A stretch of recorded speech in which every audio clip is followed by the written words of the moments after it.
Cinquièmement, je vous demande si vous priez, parce que l'exercice de la prière est le secret d'une vie spirituelle supérieure. Sans vouloir faire de la controverse, on conviendra sans doute qu'il y a une grande différence parmi les chrétiens et qu'un grand écart sépare le premier du dernier dans l'armée de Dieu. Tous combattent le même combat, mais combien les uns combattent plus vaillamment que les autres? Ils font tous l'œuvre du Seigneur, mais combien il en est qui font beaucoup plus que d'autres? Ils sont tous lumière dans le Seigneur, mais combien la lumière des uns est plus brillante que celle des autres? Ils participent tous à la même course, mais combien les uns courent plus fidèlement que les autres? Ils aiment tous le même Seigneur et Sauveur, mais quelle différence entre l'amour des uns et l'amour des autres? Je m'adresse à tout chrétien sincère, qu'il me dise si les choses ne sont pas ainsi. Il y en a plusieurs parmi ceux qui appartiennent au Seigneur qui semblent ne pas avoir fait un pas en avant depuis l'époque de leur conversion.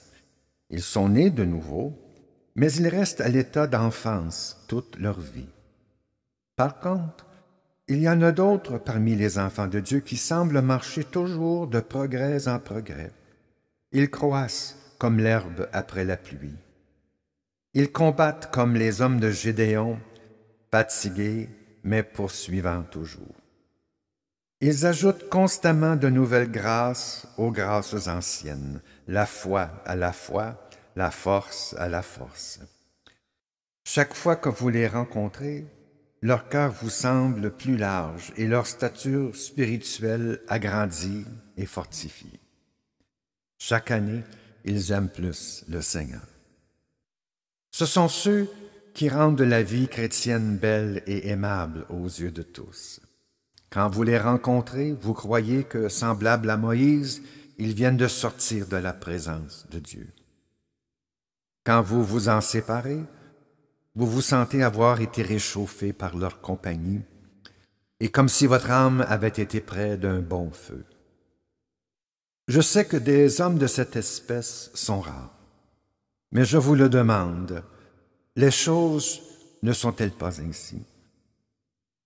Maintenant, à quoi attribuer cette différence que nous venons de mentionner? Par quelle raison de tels croyants vivent-ils des vies plus saintes que tels autres? Je crois que dans la majorité des cas, la différence provient de leurs habitudes différentes au sujet de la prière privée.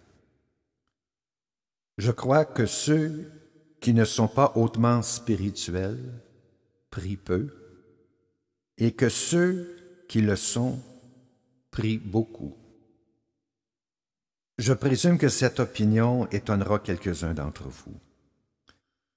Plusieurs regarderont cette vie spirituelle supérieure comme une espèce de don spécial ou un privilège qui n'est pas le partage que d'un petit nombre. Ils l'admirent à distance dans les livres, ils la trouvent belle quand ils en rencontrent quelques exemples près d'eux. Mais quant à être une chose à la portée du plus grand nombre, c'est une pensée qui ne soit jamais venue à leur esprit. En un mot, ils la considèrent comme un don, un privilège, et pas d'autre chose.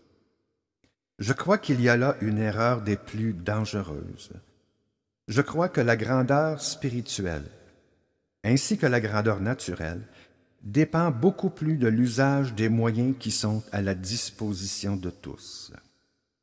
Quand un homme est converti à Dieu, sa vie spirituelle, plus ou moins grande, dépend principalement à l'utilisation des moyens que Dieu a mis à sa disposition.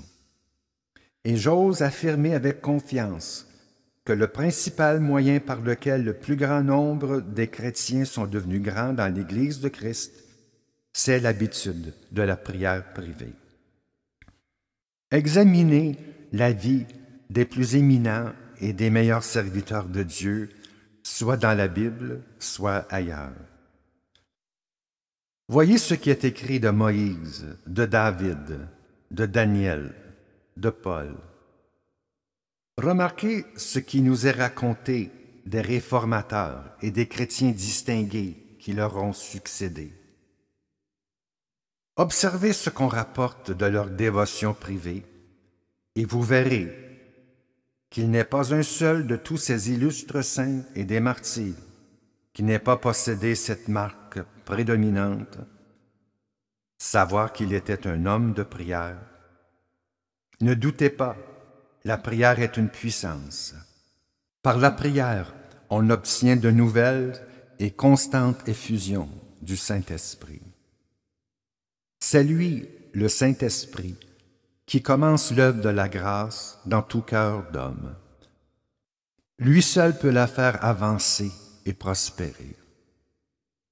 Mais le Saint-Esprit aime à être sollicité, et ceux qui prient le plus obtiendront toujours une plus large part de son influence. La prière est le remède le plus sûr contre le diable et contre les péchés d'habitude. Ces péchés ne subsisteront pas toujours si vous priez de tout votre cœur pour en être délivré.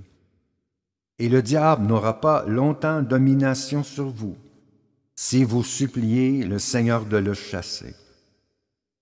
Mais pour obtenir de votre grand médecin le soulagement journalier dont vous avez besoin, vous devez répandre tout votre corps devant lui. Souhaitez-vous de croître dans la grâce et d'être un chrétien dévoué? Soyez certain qu'il n'y a pas de question plus importante que celle-ci. Priez-vous.